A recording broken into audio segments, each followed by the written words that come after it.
right? So this is normally where we would start talking about um, processing, what it looks like. It's in the assembly phase. I've sort of, in some ways, shortcut the system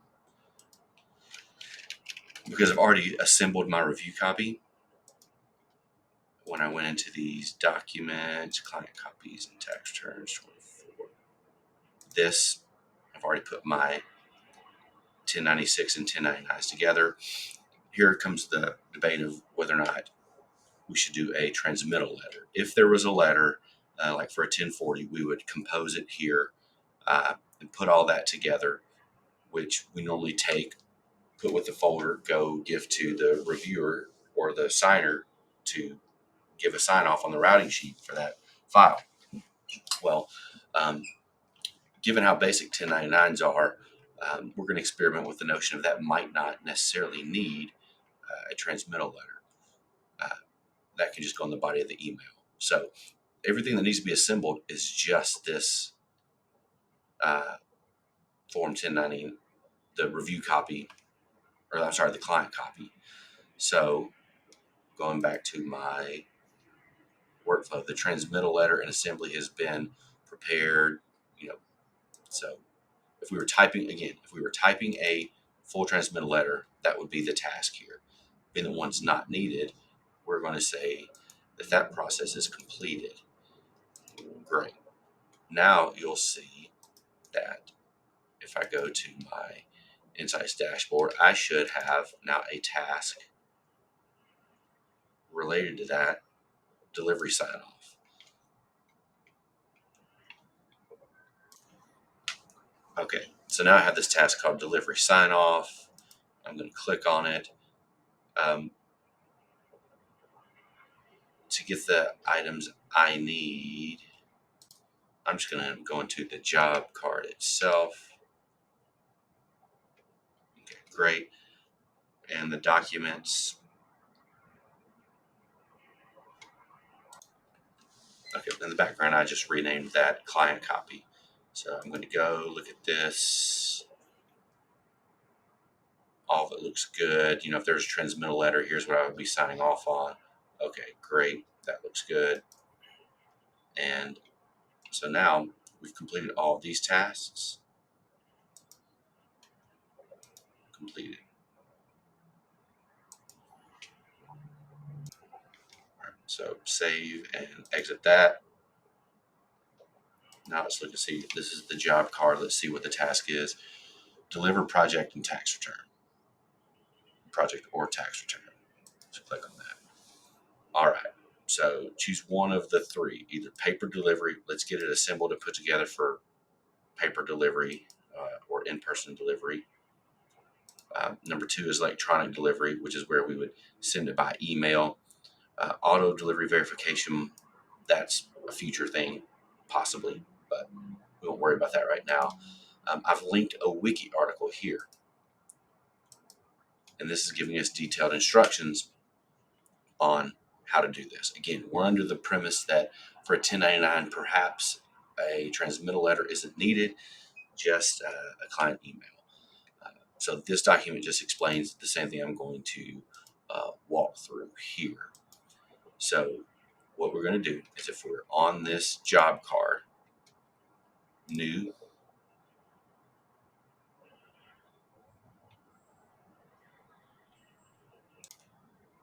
actually I'm going to go to the client, new, email. It should pre-fill some things.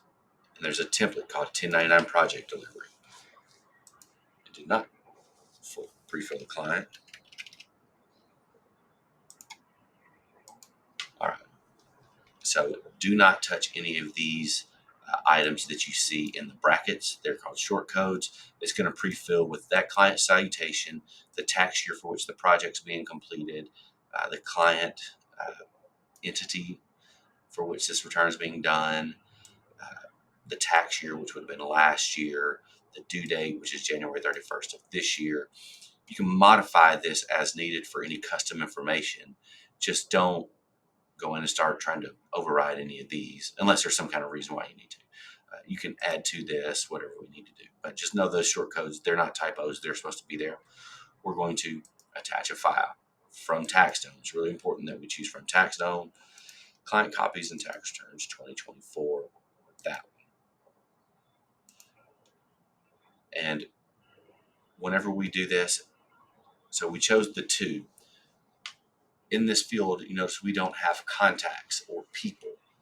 That's a really important distinction. This is an account or client. Uh, Jason Pettigo CPA is essentially a business. It's an entity. This email might be going to one person or more than one person. One of the really important factors here is if you go to that account,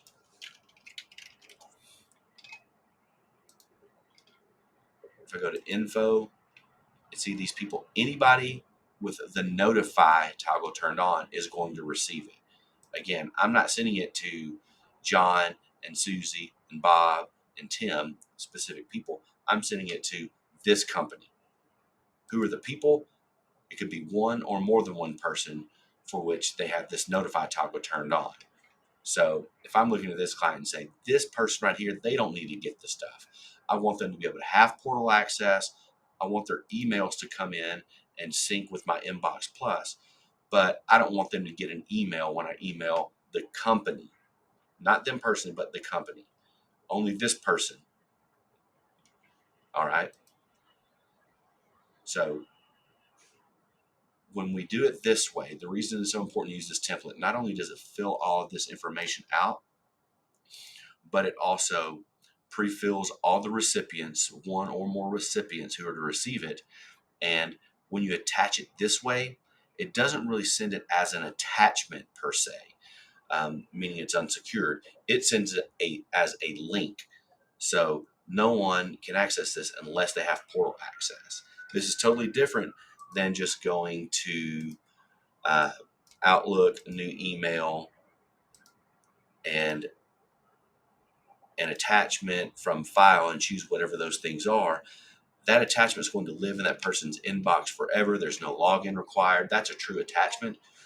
When we're sending it as an attachment here, it is just sending it as a link and it's completely secure.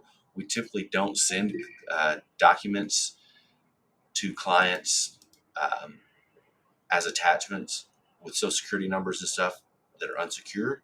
So this is a way to work around that. So I'm going to go ahead and send it. Great. So now I'm here in my Gmail inbox. This is where I sent the client request from before for that 1099. That's an old email. So these things take a while to go through, but I'll go ahead and show you what it looks like from my outbox. You'll see that instead of there being an actual attachment to the email, there's not an attachment. There's just a link to the file. If someone clicks on that file, they have to log in to be able to see it. So the file isn't in their inbox. It's not taking up a bunch of space. It's just a link to where the client can access it if they log in. Much more secure and compliant with our internet privacy policy. And so if the client goes in to their folders, they'll be able to see it, and it looks like this. So login required. Um, and they receive this email. We completed the 2024, blah, blah, blah. And it pre-filled all those deadlines and dates and client salutation, the client name, tax year 2024, all that stuff. And so this is the email they'll get in lieu of a transmittal letter. We're just putting the same information in the body of the email anyway. So maybe this will work. All right, let's get back into our workflow space here. Make sure everything is. And so the delivery phase is done. Deliver tax return completed. And now it's probably going to move over to the e-file acceptance. We haven't really built that out necessarily just yet, but we'll get there. So just know that I'll repeat, if you want to send a 1099, this is only applying to 1099s right now. I typically go to the account